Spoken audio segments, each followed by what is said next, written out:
नमस्कार, capital TV में आपका स्वागत है। उत्तर प्रदेश में अचानक से छापेमारी शुरू हो गई। अब अधिकारी, पुलिस वाले जगह जगह ढूंढ रहे हैं कि ये हलाल का धंधा क्या चल रहा है देश के अंदर। वेजिटेरियन खानों के ऊपर, चीजों के ऊपर, इवन अमेजन के अंदर हर जगह कहीं ना कहीं जिसका मीट से कोई लेना देना नहीं है वहां भी कोई हलाल सर्टिफिकेशन चल रहा है। तो लोग बड़े परेशान हैं, ये जानना चाह रहे हैं कि आखिर अचानक से योगी आदित्यनाथ को हुआ क्या।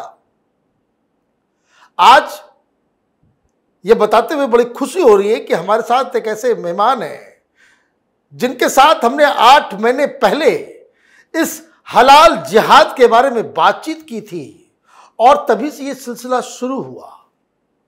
हम लोगों ने सबसे पहले हलाल के ऊपर जो कंट्रोवर्सी है, सर्टिफिकेशन कैसे होता है, किस तरीके से ये एक जिहाद का हिस्सा बना हुआ है, इस पे हमने खुलासा किया था। बहुत सारे लोगों ने भी देखा था।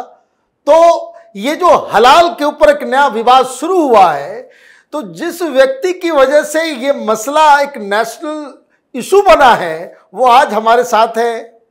तो आप स्वागत कीजिए रमेश शिंदे साहब का। आपका बहुत बहुत स्वागत है। बहुत बहुत धन्यवाद। आपकी कई सालों की मेहनत अब ये रंग ला रही है, एक्शन होता हुआ दिख रहा है। कैसा लग रहा है? बहुत अच्छा लग रहा है और मैं विशेष करके आपका धन्यवाद करना चाहूँगा क्योंकि मुझे लगता है कि हलाल के टॉपिक के ऊपर इतना ज़्यादा जो दर्शक संख्या जिन्होंने इतनी बड़ी मात्रा में देखा है वो कैपिटल टीवी का शो है और उसे काफ़ी बड़ी मात्रा में सराहा गया। लोगों के पास ये बातें जो पता ही नहीं थी लोगों को कि हलाल क्या होता है, अभी भी लोगों को मालूम नहीं कि भाई ये क्या है। लोग ये कह रहे हैं कि क्या चिप्स के ऊपर हलाल लिखा हुआ है। लोग बोले भाई हलाल और हराम जो है ये कैसे होगा जी। तो इस कारण से और योगी आदित्यनाथ जी ने जो साहसपूर्ण कदम उठाया है, क्योंकि बातें तो बहुत सारी हो रही थी, बातें बहुत सारे लोगों ने की थी, लेकिन इस कदम को उठाना और कानूनी कदम को उठाना, और केवल ऐसे नहीं कि उन्होंने डिसीजन लिया है, आज जैसे अभी आपने कहा कि छापेमारी चालू की है, तो उन्होंने अवसर भी दे दिया कि 3 दिन का अवसर है कि आपके पास जो भी हलाल सर्टिफाइड प्रोडक्ट्स है आप उनको निकाल दो, नहीं तो सरकार जो है।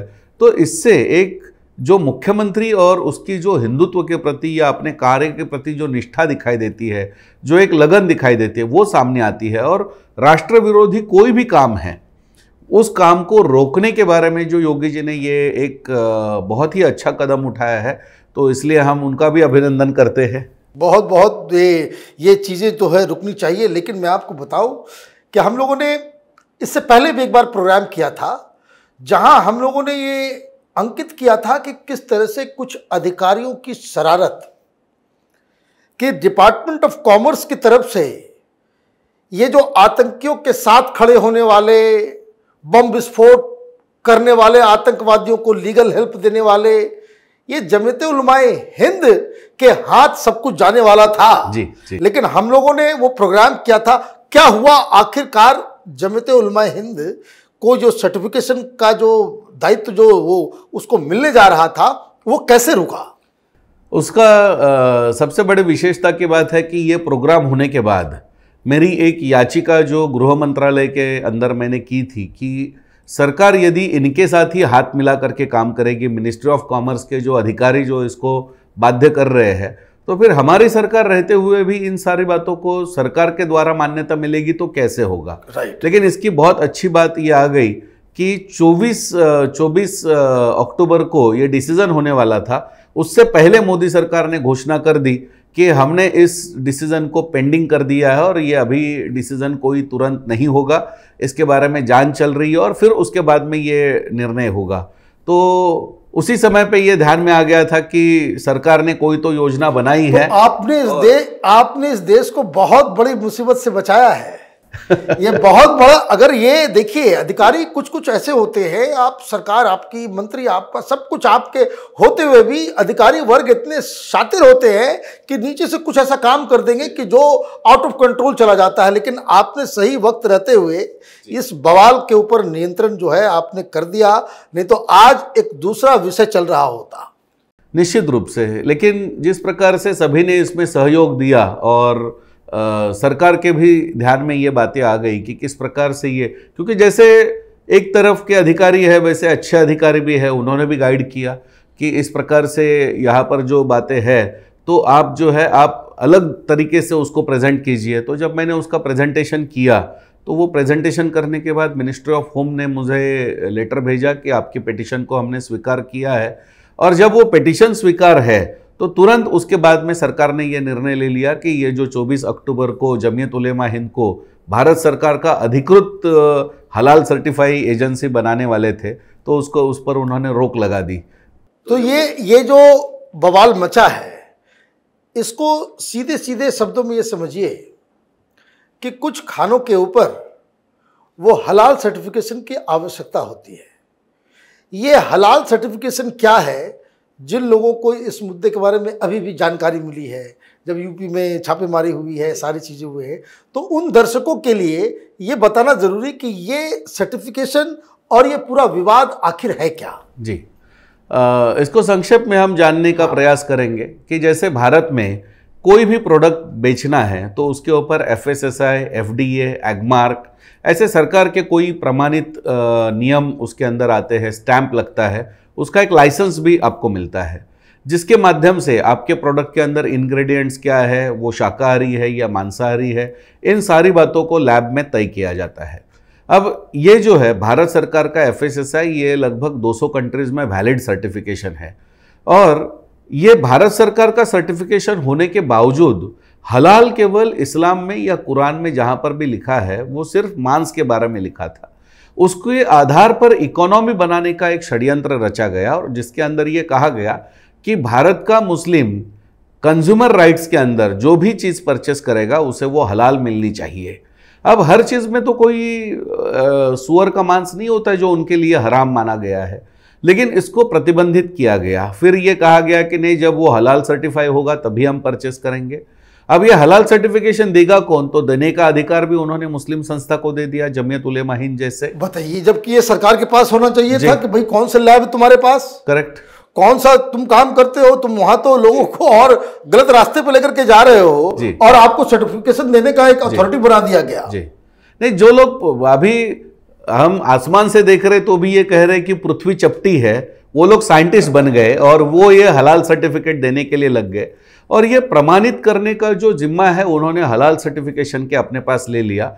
और ये कोई आप धार्मिक आधार पर कर रहे तो ठीक है, फ्री में कर दीजिए, लेकिन उसके लिए 45,000 रुपया एक प्रोडक्ट के लिए 1 साल के लिए लेना चालू कर दिया।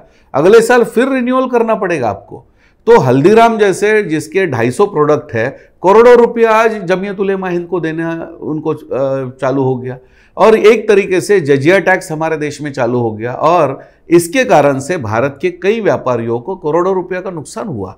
और जब ये धीरे धीरे हलाल सर्टिफिकेशन का प्रोसेस जब चालू हुआ तो उसके रूल्स वो दिन प्रतिदिन बढ़ाते गए। इस साल उन्होंने नया रूल उसके अंदर लाया कि आपको 45,000 रुपया देने से केवल हलाल सर्टिफिकेट नहीं मिलेगा, उसके साथ में 2 नए रूल उन्होंने उसके अंदर जोड़ दिए कि हलाल सर्टिफिकेट के साथ में आपको उनके द्वारा प्रशिक्षित किए गए 2 मौलानाओं को, जिनको हलाल इंस्पेक्टर का नाम रख करके आपकी कंपनी के अंदर एम्प्लॉय करना पड़ेगा। ये फोर्स एम्प्लॉयमेंट होगा। उसके साथ उनका वेतन देना पड़ेगा और फिर जब वो वहां पर काम करेंगे तो वहां पर कोई हिंदू या अन्य कोई भी धर्म का व्यक्ति अपना टिफिन लेकर के उस मैन्युफैक्चरिंग यूनिट में नहीं जा सकता है। तो इसका मतलब क्या हो गया, यानी तो इस्लामिक साम्राज्य का एक करेक्ट वो इंट्रोडक्शन शुरू हो गया, इंट्रोडक्शन चालू हो गया। तो इसलिए योगी जी ने ये इन सभी बातों को देखते हुए जिसको पाबंदी लगाई है कि ये सामान्य लोगों को पता ही नहीं कि इस प्रकार से ये सब नियम बना, क्योंकि लोगों को तो प्रोडक्ट मिल रहे हैं और सामान्य रूप से हमारे यहाँ पर इतनी अज्ञानता है, हम तो एक्सपायरी डेट नहीं देखते हैं, तो हलाल सर्टिफिकेट कहाँ देखेंगे। एक सवाल ये है कि भाई ये जो तमाम कंपनियां हैं, ये हल्दीराम वाले ये जा क्यों रहे हैं उनके पास? इसके लिए पहले बेसिक इनकी रिक्वायरमेंट ये है कि जो हिंदू है उनकी तो अलग से कोई रिक्वायरमेंट नहीं है, लेकिन मुस्लिम का यदि 45,000 रुपये देने से मुझे 1 साल के लिए सर्टिफिकेट मिल रहा है तो ये व्यापारी सोचते हैं कि यदि मैं हलाल सर्टिफिकेट ले लूँगा तो उससे मुस्लिम मेरा ग्राहक बनेगा और ये अपना ग्राहक बढ़े, इस दृष्टिकोण से हलाल सर्टिफिकेट लेना इन्होंने चालू कर दिया। तो वहाँ पर पहले चालू हो गया, फिर 2013 में 57 मुस्लिम कंट्रीज़ का एक रेजोल्यूशन हो गया, कि एक्सपोर्ट यदि आपको कोई भी चीज़ करनी है तो उसके लिए पहले आपको हलाल सर्टिफिकेट अनिवार्य हो गया। विदाउट हलाल सर्टिफिकेट आपके देश का कोई प्रोडक्ट किसी मुस्लिम देश में नहीं जा सकता है। तो उस कारण से ये सारे व्यापारियों को, बाबा रामदेव को भी जाना पड़ा, तो ये सारे व्यापारी उनके पास मतलब एक तरीके से ऐसे हो गया कि हम तो उनके गुलाम बन गए, जैसे कि आप हमें ये सर्टिफिकेट दे दीजिए ये पैसा लेकर के। तो इस माध्यम से जो ये चीज़ें चालू हुई ये पूरी तरीके से गलत थी, व्यवस्था ये पूरी तरीके से गलत थी। लेकिन ये व्यवस्था क्या आज खबर आई कि इंडोनेशिया के अंदर इन्होंने कह दिया इजराइल का जितना भी माल है वो हराम है जी। तो ये सर्टिफिकेशन का क्या वैल्यू है फिर? करेक्ट, यही बात हम बताना चाहते थे कि ये जो चीज़ है, ये जब भी हम बात करेंगे कि हलाल सर्टिफिकेट, आज भी जितने मौलाना सारे चैनल्स पर जाकर के डिबेट कर रहे हैं वो लोगों को मूर्ख बनाते हैं, वो चैनल वालों को पता भी नहीं होता है। वहां पर बोलते हैं नहीं नहीं, हलाल इज अबाउट हाइजीनिक, हलाल इज अबाउट क्लीनलीनेस। तो हलाल इज अबाउट हाइजीनिक यदि है तो फिर इसके अंदर ये बात आती है कि मुझे समझ में नहीं आ रहा है, ये कबीरदास की उल्टी वाणी, बरसे कंबल भीगे पानी। हाइजीन की बात कौन लोग कर रहे हैं? आप गली मोहल्ले, आप हिंदुस्तान के किसी भी मुस्लिम बस्ती में चले जाइए, हाइजीन का एच वहां लोगों को मालूम नहीं है और ये प्रोपेगेंडा जो है लोगों से करवा रहे हैं जी। और उसमें उन्होंने ये जो उसके अंदर जो कहा कि हलाल का मतलब हाइजीन से है, तो यदि आपका हलाल का मतलब हाइजीन से है तो कल तक इजराइल के जो प्रोडक्ट्स थे वो हाइजीनिक थे और अब इजराइल और पैलेस्टाइन का हमास के बीच में युद्ध चालू हो गया तो वो अनहाइजीनिक हो गया, अनहाइजीनिक हो गए, वो हराम हो गया। तो हराम कैसे हो गए? और जिन कंपनियों ने इन्वेस्ट किया है, जिन कंपनियों ने उसके लिए पैसा दिया हलाल सर्टिफिकेट के लिए, उसका क्या? ये तो एक तरह से इकोनॉमिक टेररिज्म हो गया। ये इकोनॉमिक, एकदम सही शब्द आपने बोला, ये इकोनॉमिक टेररिज्म है। और इसी इकोनॉमिक टेररिज्म को लेकर के, क्योंकि ये भारत के साथ भी हो सकता है, उदाहरण के लिए, सही बात है, तो आज ये सारे जो है ये पैलेस्टाइन के सपोर्ट में खड़े हो गए, कल ऐसे हो सकता है कि ये पाकिस्तान के सपोर्ट में खड़े हो जाएंगे। और यदि पाकिस्तान के सपोर्ट में खड़े हो जाएंगे तो इंडिया के जितने सारे प्रोडक्ट्स हैं वो बैन हो जाएगा, वो सारे बैन हो जाएंगे। तो भारत के व्यापारियों को ये समझ में लेना चाहिए कि हलाल ये केवल ऐसे नहीं है कि हाइजीन की बात है, ये मजहब की बात है और ये इकोनॉमिक टेररिज्म की बात है। तो इस दृष्टिकोण से इन बातों को बहुत गंभीरता से लेना चाहिए। नहीं, मैं ये कह रहा हूं कि अगर चलिए भाई आपकी धार्मिक भावनाएं आहत होती है कि हराम हलाल का आपको डिफ्रेंशिएट करना है, तो ये जितने हलाल प्रोडक्ट हैं उसके लिए अलग दुकान खोल दो जी। भाई हमें क्यों फोर्स कर रहे हो? करेक्ट, हमें हलाल खाने के लिए क्यों फोर्स कर रहे हो? हमारा मन हम खाएं या नहीं खाएं, लेकिन आप ऑलरेडी उसके सर्टिफिकेशन के चक्कर में what you are doing, you are forcing us to eat हलाल समथिंग जो आपके धर्म के मुताबिक वो सही है, वो हमारे मुताबिक नहीं होगा, तो फिर क्या होगा जी। तो आप ऐसी व्यवस्था अगर जिसको बहुत ज्यादा दिक्कत है, आप अपनी दुकान अलग खोल लो, वहां आप हलाल बेचो। और हिंदुओं से यह भी गुजारिश रहेगी कि हलाल जहां लिखा हुआ रहे उस प्रोडक्ट को खरीदना ही बिल्कुल बंद कर दें, तब जाकर के इसका इलाज हो सकेगा। एकदम सही कहा, क्योंकि ये केवल सरकार ने तो अपना कदम उठाया है और ये एक उत्तर प्रदेश राज्य में हुआ है। बाकी पूरे देश के हिंदू इतना तो कर ही सकते हैं कि जिस प्रोडक्ट के ऊपर हलाल का सिंबल दिखाई देता है, नहीं खरीदना है। ये मैं इसके लिए विशेष रूप से ये इस प्रकार से ये हलाल का सिंबल जो है ये प्रोडक्ट्स के ऊपर होता है। यहाँ पर भी हम ये नाचो चिप्स जो है कि जिसके अंदर सारे इंग्रेडिएंट्स लिखे हुए हैं और इसके अंदर एफएसएसआई का लाइसेंस है, साथ में हलाल का ये जमीयत उलेमा हिंद का स्टैंप है। My God. तो ये जो चीजें हैं कि जबकि ये प्रोडक्ट जो है ये 100% वेजिटेरियन है, तो वेजिटेरियन में आपके सुअर का मांस का संबंध क्या आता है? और आपने जो कहा इसके अंदर खतरा क्या है?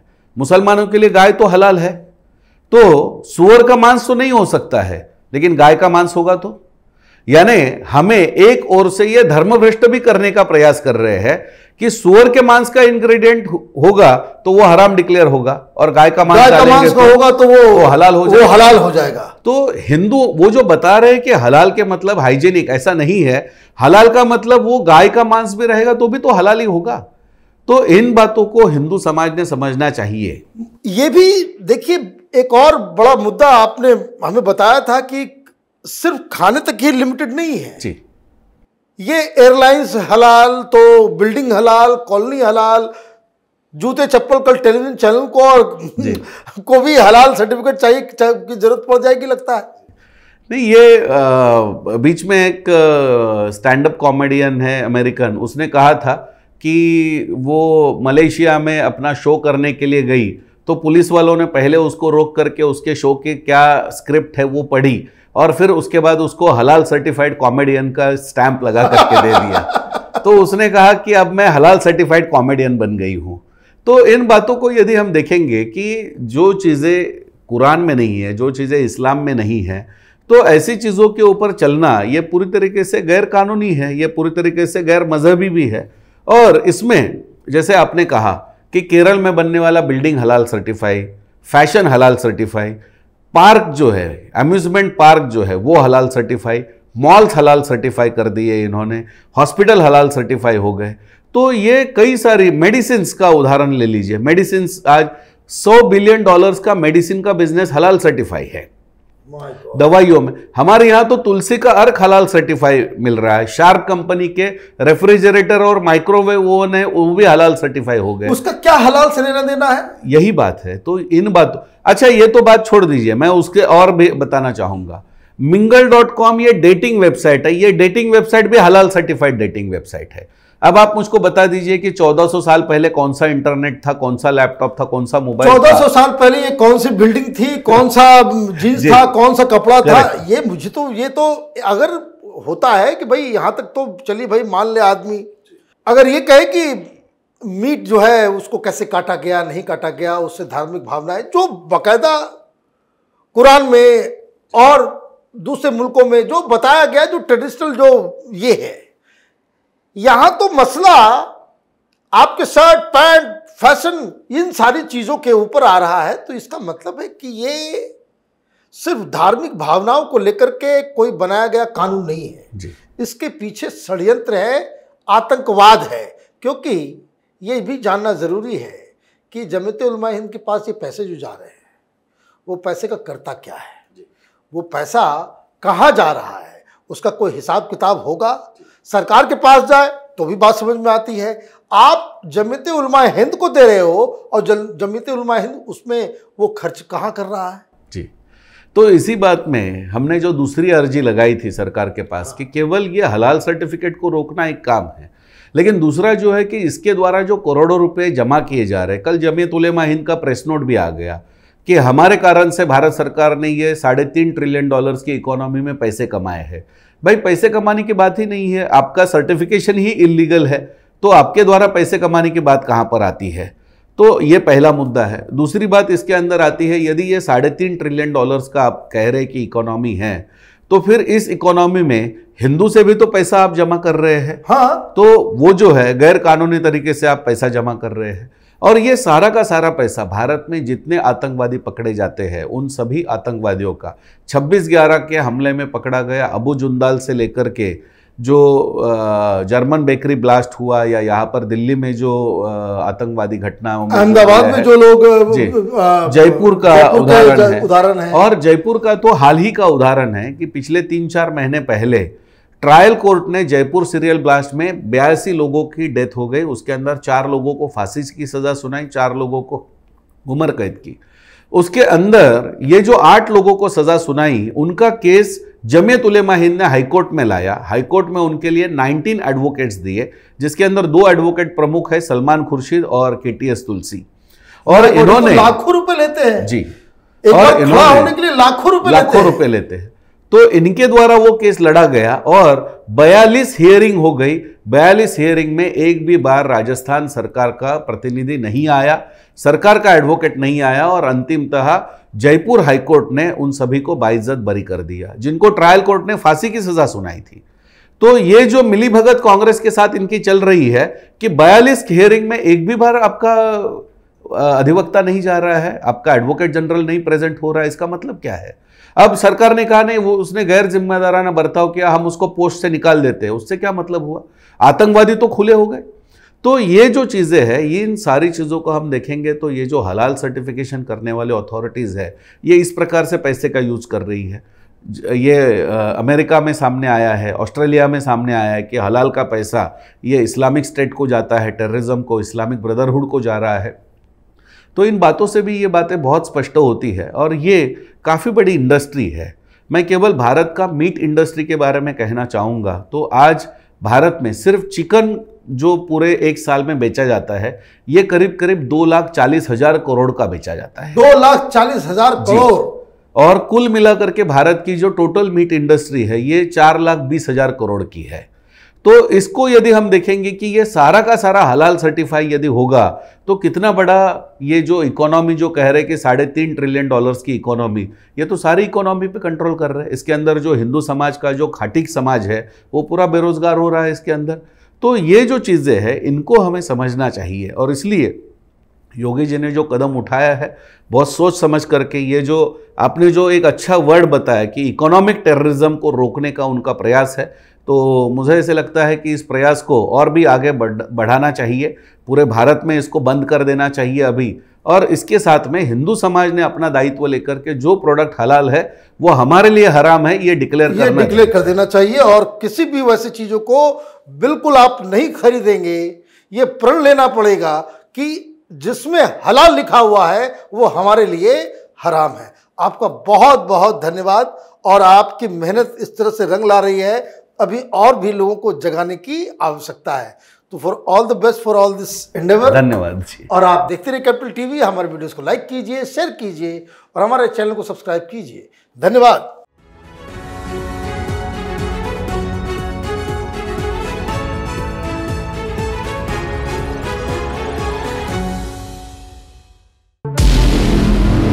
हमारे व्रत, हमारी परीक्षा, लक्ष्य तक पहुंचने की हमारी संयमित प्रतीक्षा। हमारे छठ से और हमारे हठ से पूरी दुनिया वाकिफ है। हमें विकल्प पर नहीं, अपने दृढ़ संकल्प पर अटूट विश्वास है, क्योंकि हार हम मानेंगे नहीं और विपरीत परिस्थितियों पर प्रहार हम छोड़ेंगे नहीं जब तक हमारी जीत सुनिश्चित नहीं हो जाती, क्योंकि हम बिहार से हैं।